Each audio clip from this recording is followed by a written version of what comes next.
My dear friends, I want to share with you how grace works in our weaknesses and how God uses our weaknesses to show His power. My dear friends, grace abounds where there is greatest failure. I want to talk to you about Peter. He cursed and swore that he did not know Jesus. And you all know how the story goes on. 1 week after Jesus' crucifixion and resurrection, Peter says to some of his disciples, "Let's go fishing." And again, all night they caught nothing.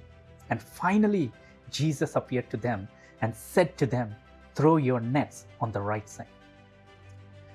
And my dear friends, they saw Jesus by the beach and they caught so much fish.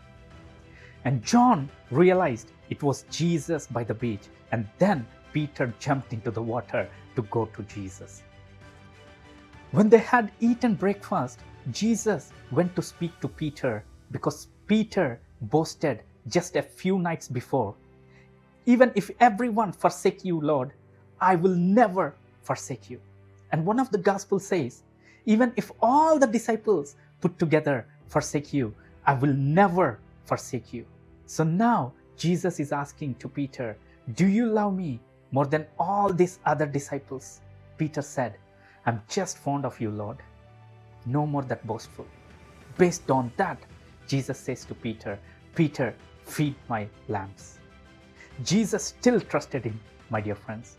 And then Jesus asked him again a second time, "Peter, do you love me?" And Peter says, "Lord, you know I filial you. I'm fond of you. I like you, but not to the extent of giving my life for you." And then Jesus says, "Feed my sheep, Peter." My dear friends, what is the greatest thing to Jesus' heart before he leaves to go to the Father in heaven?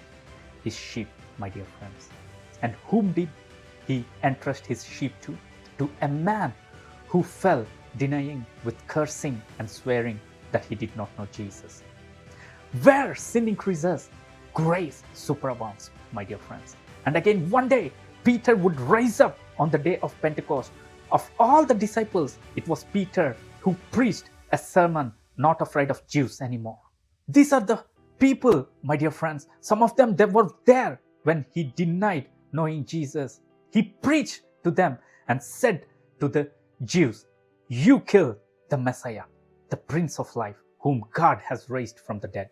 And in Acts chapter 2, verses 37, it says they were cut to their hearts and 3,000 people were saved at Peter's preaching. He became a pillar, my dear friends.